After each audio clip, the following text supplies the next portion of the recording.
रख हौसला वो मंज़र भी आएगा, प्यासे के पास चलकर समंदर भी आएगा। थक कर ना बैठ ए मंजिल के मुसाफिर, मंजिल भी मिलेगी और मिलने का मज़ा भी आएगा। तो इसी मोटिवेशनल कोट के साथ हम लोग अपने शानदार सेशन की शुरुआत करते हैं। तो आज हम लोग देखेंगे समलंब चतुर्भुज यानी ट्रेपेजियम के बारे में। तो इसकी शेप कुछ इस प्रकार की होती है। ये दोनों जो लाइनें हैं ये दोनों एक दूसरे के पैरेलल होती हैं, और जो ये साइड वाली लाइनें होती हैं ये एक दूसरे के इक्वल नहीं होती हैं। ये जैसे इक्वल लग रही हैं लेकिन ये इक्वल नहीं होती हैं, ठीक है। तो ये ट्रेपेजियम होता है।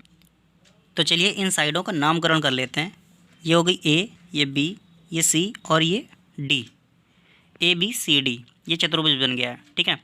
अब बात करें कि इसका परिमाप क्या होता है, तो मोस्टली सभी लोग जानते होंगे कि परिमाप क्या होता है। तो जो भी साइड हैं चारों साइड को हम लोग ऐड कर देंगे तो वो हमारा परिमाप निकल आएगा, यानी पेरीमीटर हमारा क्या हो जाएगा। सभी साइडों का जो ऐड होता है वो होता है हमारा पेरीमीटर यानी परिमाप। बात करें इसके क्षेत्रफल की, तो इसका क्षेत्रफल कितना होता है। इसका क्षेत्रफल अगर हमें निकालना है तो ये होता है 1/2। ये जो समांतर यानी पैरेलल ये जो लाइंस है इनका योग यानी AB प्लस CD इनका योग और मल्टीप्लाई में हाइट। बात करें हाइट की, तो ये हाइट जो ये हमें लग रहा है कि ये हाइट है, तो ये हाइट नहीं होती। इसके पैरेलल इस तरीके के अगर इस पर हम लंब डालते हैं तो ये इसकी ये इन दोनों के बीच की जो दूरी होगी ये हमारी हाइट होगी, ठीक है। तो इसका फार्मूला क्या बन जाता है क्षेत्रफल का 1/2 समांतर भुजाओं का योग AB और CD हो गई और मल्टीप्लाई में इसकी हाइट, ये हमारा हो जाता है क्षेत्रफल का फार्मूला। अब देख लेते हैं, जैसे अगर इनके जो विकर्ण होते हैं जो डायगोनल होते हैं, अगर इनको हम लोग एक दूसरे से मिला देते हैं और ये सेंटर O पे एक दूसरे से मिलते हैं तो एक हमारा नया फार्मूला बनता है क्या कि ये जो AO है और OC है इनमें और OB और OD में इसमें रिलेशन क्या होता है। तो AO अपॉन OC, ये AO अपॉन OC ये इक्वल होता है BO अपॉन OD के। ये इसमें रिलेशन है, ठीक है। अब ये क्षेत्रफल और इस रिलेशन पे हम लोग कुछ क्वेश्चंस को देखते हैं, तब ज़्यादा बेटर तरीके से समझ में आने वाला है। तो हमारा सबसे पहला क्वेश्चन है, एक समलंब चतुर्भुज की दोनों समांतर भुजाएं क्रमशः 6 सेंटीमीटर व 8 सेंटीमीटर हैं तथा उनके बीच की दूरी 5 सेंटीमीटर है, तो क्षेत्रफल ज्ञात कीजिए। तो जैसा कि अभी हम लोगों ने फार्मूला पढ़ा कि क्षेत्रफल बराबर क्या होता है, इसको नोट डाउन कर लेते हैं कि क्षेत्रफल बराबर अभी हम लोगों ने क्या पढ़ा 1/2 समांतर भुजाओं का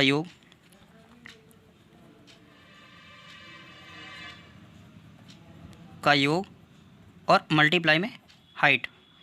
तो देख लेते हैं 1/2 समांतर भुजाएं जो दी गई हैं हमें क्वेश्चन में, ये वो कौन कौन सी हैं, तो 6 सेंटीमीटर और 8 सेंटीमीटर इनका योग यानी ऐड कर देंगे और मल्टीप्लाई में हाइट जो दी गई है ये हो जाएगी हमारी 5 सेंटीमीटर, ठीक है। तो बस इसको सॉल्व कर लेना, हमारा आंसर आ जाएगा। तो 1/2 मल्टीप्लाई में 8 और 6 को जोड़ेंगे कितना हो जाएगा 14 × 5, तो 2 7 जा 14, हमारा आंसर आ जाएगा 35 सेंटीमीटर। ये हमारा आंसर। नेक्स्ट क्वेश्चन देखते हैं। क्वेश्चन हमारा, एक समलंब चतुर्भुज की समांतर भुजाएं क्रमशः 24 सेंटीमीटर तथा 32 सेंटीमीटर हैं। शेष दो भुजाएं बराबर हैं जिनकी लंबाई 5 सेंटीमीटर है, तो इसका क्षेत्रफल ज्ञात कीजिए। तो इसको बना लेते हैं हम लोग, पहले इसका शेप बना लेते हैं कुछ इस प्रकार की। पहली भुजा दी गई है हमारी 24 सेंटीमीटर, तो इसको हमने लिख लिया 24 सेंटीमीटर। जो दूसरी भुजा है हमारी ये दी गई है 32 सेंटीमीटर, यहाँ से यहाँ तक की 32 सेंटीमीटर है।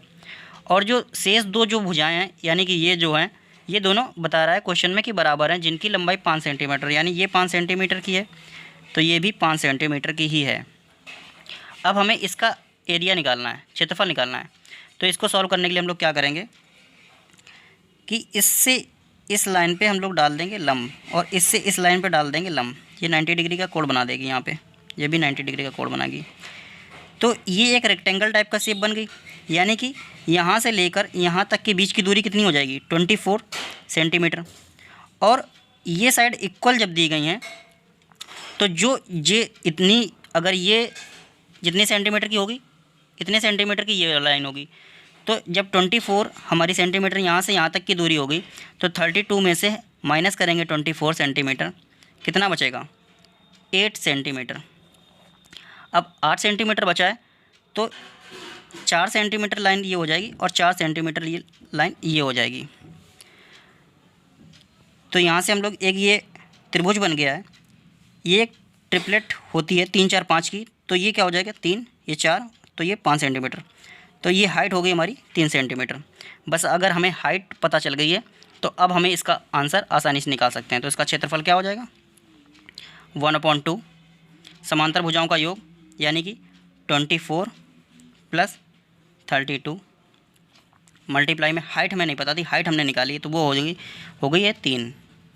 इसका राइट आंसर क्या हो जाएगा, इसको ऐड कर देंगे 2 से 56 को क्रॉस करेंगे, 2 2 = 4 2 8 = 16, 28 का मल्टीप्लाई 3 से करा देंगे, आंसर आ जाएगा हमारा 84 सेंटीमीटर, सॉरी 84 सेंटीमीटर स्क्वायर, ये हमारा इसका एरिया निकल आया। तो अब देखते हैं नेक्स्ट क्वेश्चन जो हमने दूसरा फॉर्मूला पढ़ा था उस पर बेस्ड है। दी गई आकृति में ABCD समलंब चतुर्भुज है जिसके विकर्ण AC तथा BD बिंदु O पर प्रतिच्छेद करते हैं। यदि OA = इतना और ये दिया गया कितने कितने सेंटीमीटर है, ये शेप हम लोग देख सकते हैं। तो AO दिया है 3x - 1, OC दिया है 5x - 3, OB दिया है 2x + 1 और DO दिया है 6x - 5। हमें फाइंड करना है x की वैल्यू। तो हम लोगों ने एक फार्मूला पढ़ा था अभी, यहाँ पर ABCD इस प्रकार से कुछ लिखा था। तो अब इसी को देख लेते हैं। तो DO इसमें देख लेते हैं क्या हो जाएगा। तो DO अपॉन में हो जाएगा ये OB = CO अपॉन में हो जाएगा OA। बस इसको हमें इस फॉर्मूले पे हमें इसको रख देना है, वैल्यू पुट कर देनी और हमारा आंसर आ जाएगा। तो चलिए रखते हैं 6x - 5 अपॉन में 2x + 1 = 5x - 3 upon 3x - 1। Cross multiply कराएंगे 6x - 5 3x - 1 = 5x - 3 और 2x + 1। अब इसको सॉल्व कर लेते हैं हम लोग। तो क्या आ जाएगा, इसका जब मल्टीप्लाई कराएंगे तो आ जाएगा 18x² माइनस का 6x माइनस का 15x + 5 = इसका मल्टीप्लाई कराते हैं तो 10x² + 5x माइनस का 6x माइनस का 3। आई होप ये मल्टीप्लाई करना तो आप लोगों को आता ही होगा। और इसको सॉल्व कर लेते हैं। तो क्या हो जाएगा 18x², 10x² को इधर लेके आ जाएंगे तो आ जाएगा हमारा 8x²। ये दोनों ऐड हो जाएंगे, माइनस का 6x और माइनस का 15x, ये हो जाएगा माइनस का 21x और इधर बचेगा माइनस का x। तो जब इसको इधर साइड लेके आएंगे तो हो जाएगा माइनस का 20x और ये 5 है, यहाँ पर माइनस का 3 है, इसको इधर साइड लेके आएंगे तो प्लस का 8 हो जाएगा = 0। इसको सॉल्व कर लेते हैं। इसमें कुछ कॉमन है तो इसको हटा देते हैं। क्या है, तो इसको 4 से हटा देते हैं तो 4 2 जा ये हट जाएगा, 4 5 जा 20 तो 5x + 4 2 जा 8। 4 से ये वैल्यू कट कर दी है। अब क्या होगा 2x कॉमन ले लेते हैं, नहीं इस 5x को तोड़ लेते हैं तो 2x² माइनस का 4x माइनस का x प्लस का 2 = 0। 2x कॉमन लेते हैं, x माइनस का 2, इसमें इधर साइड से -1 कॉमन लेते हैं तो x माइनस का 2। तो एक ब्रैकेट में हमारा आ जाएगा 2x माइनस का 1, एक ब्रैकेट में x माइनस 2 = 0। तो एक वैल्यू आ जाएगी x = 1/2 और सेकेंड वैल्यू आ जाएगी x = 2। तो राइट आंसर हमारा हो जाएगा 2। ऑप्शन में देख लेते हैं, ऑप्शन क्या दिए थे 2 3 4 या फिर 2.5। तो राइट आंसर हमारा क्या हो जाएगा x = 2। तो ऐसे क्वेश्चन भी एग्ज़ाम में देखने को मिल सकते हैं इस फार्मूले पे बेस्ड। तो हम लोगों ने इन दो फार्मूलों पर बेस्ड क्वेश्चंस किए। अब नेक्स्ट कॉन्सेप्ट देख लेते हैं क्या है कि ये जो शेप हमारी बनी हुई है, नेक्स्ट शेप बना लेते हैं इस प्रकार की कुछ। ये हमारा ट्रेपेजियम है ABCD। अगर ये तो इक्वल तो लाइन नहीं होती, ये पहले ही हमने बता दिया। अब जैसे ये लाइन है AD, इसका जो मिड पॉइंट है, और BC इसका मिड पॉइंट है, इसको मान लेते हैं E और इसको मान लेते हैं F। अगर इन दोनों को मिलाते हैं तो अगर ये पूछा जाए कि ये इसको बोलते हैं माध्यिका, तो इसकी माध्यिका की लंबाई क्या हो जाएगी, तो इसकी लंबाई हो जाएगी EF की लंबाई, EF की लंबाई हो जाएगी समांतर भुजाओं का योग और अपॉन में 2। समांतर भुजाएं कौन कौन सी हैं, ये AB और ये CD, तो AB प्लस CD अपॉन में 2। बस ये हमारी EF की लंबाई आ जाएगी। इस पर बेस्ड क्वेश्चन से देख लेते हैं। तो क्वेश्चन है हमारा, एक समलंब चतुर्भुज में समांतर भुजाओं की लंबाई क्रमशः 6 सेंटीमीटर व 10 सेंटीमीटर है, तो असमांतर भुजाओं के मध्य बिंदुओं के बीच की दूरी ज्ञात करें। मतलब समलंब चतुर्भुज है, क्वेश्चन को ध्यान से पढ़ते हैं। समांतर भुजाओं की लंबाई क्रमशः यानी 6 सेंटीमीटर और ये 10 सेंटीमीटर दे दी गई है। असमांतर भुजाओं, ये वाली लाइन असमांतर है। इन भुजाओं के मध्य बिंदु यानी कि यहाँ का ये जो मध्य बिंदु है, अभी हम लोगों ने जो फॉर्मूला पढ़ा उस पर बेस्ड क्वेश्चन है। इन दोनों के बीच की दूरी हमें निकालनी है। तो हमने क्या बताया, समांतर भुजाओं का योग अपॉन में 2, तो 6 + 10 अपॉन में 2, 16 अपॉन में 2, 8 सेंटीमीटर हमारा आंसर। तो अभी तक हम लोगों ने 3 क्वेश्चंस यानी ये 3 फॉर्मूले पर बेस्ड हम लोगों ने क्वेश्चन किए। क्षेत्रफल, ये माध्यिका, और ये जो रिलेशन है विकर्णों के बीच का। नेक्स्ट कॉन्सेप्ट देख लेते हैं। इस तरीके का हमारा ट्रेपेजियम दिया हुआ है और ये विकर्ण है, इसका मध्य मिड पॉइंट मान लो यहाँ पर आता है, ये हो गया E, और AC इसका मिड पॉइंट मान लो यहाँ पे F। क्वेश्चन में पूछ दिया जाता है इन दोनों के बीच की दूरी ज्ञात करो, तो यानी कि EF, इन दोनों के बीच की दूरी क्या हो जाएगी। इसमें क्या होता है, समांतर भुजाओं का अंतर, इसमें हम लोगों ने पढ़ा था जब ये माध्यिका निकाली थी, समांतर भुजाओं का योग अपॉन में 2। इस वाले फॉर्मूले में क्या करना है, समांतर भुजाओं का अंतर, समांतर भुजाएं कौन कौन सी हैं, ये AB और ये CD, इनका अंतर यानी कि AB माइनस DC अपॉन में 2। यहाँ से विकर्णों के मध्य बिंदुओं के बीच की जो दूरी है ये हमारी निकल आएगी। अब इस पर बेस्ड एक क्वेश्चन देख लेते हैं। तो क्वेश्चन हमारा, एक समलंब चतुर्भुज में समांतर भुजाओं की लंबाई क्रमशः 18 सेंटीमीटर व 6 सेंटीमीटर है, तो चतुर्भुज के विकर्णों के मध्य बिंदुओं के बीच की दूरी ज्ञात करें। तो मतलब ये चतुर्भुज दिया गया, चतुर्भुज के विकर्ण, ये विकर्ण है, इनके मध्य बिंदु यानी E और F के बीच की दूरी ये हमें निकालनी है। तो अभी हम लोगों ने फॉर्मूला क्या पढ़ा कि जो समांतर भुजाएं हैं इनका अंतर यानी 18 माइनस का 6 अपॉन में 2, तो EF हमारा निकला के आ जाएगा यहाँ से आंसर। 18 में से 6 जाएगा, 12 अपॉन 2 यानी 6 सेंटीमीटर हमारा राइट आंसर हो जाएगा। नेक्स्ट क्वेश्चन देख लेते हैं कि यदि समांतर भुजाओं का अनुपात दिया है 4:7 है किसी समलंब चतुर्भुज में, और इनके बीच की जो दूरी है 8 सेंटीमीटर है, यदि इस चतुर्भुज का क्षेत्रफल 132 वर्ग सेंटीमीटर हो, तो समांतर भुजाओं में से बड़ी भुजा की लंबाई हमें ज्ञात करनी है। तो अब इसको कैसे सॉल्व करेंगे, तो मान लेते हैं ये 4x इसकी लंबाई है और इसकी लंबाई मान लेते हैं 7x, यानी 4:7 रेशियो में दिया हुआ ना, और इसकी जो बीच की, इन दोनों के बीच की दूरी है यानी ये जो हाइट हो जाएगी हमारी, ये हो जाएगी 8 सेंटीमीटर, ये दी गई है 8 सेंटीमीटर, और इसका चतुर्भुज का क्षेत्रफल दिया गया 132 सेंटीमीटर। हम लोगों ने क्या पढ़ा था फॉर्मूला कि क्षेत्रफल क्या होता है 1/2 समांतर भुजाओं का योग, समांतर भुजाओं का योग और मल्टीप्लाई हाइट।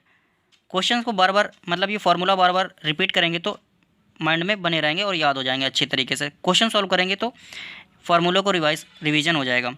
तो क्या है, अभी इसमें एरिया क्या दिया गया है 132 सेंटीमीटर वर्ग सेंटीमीटर, तो क्षेत्रफल दिया है 132।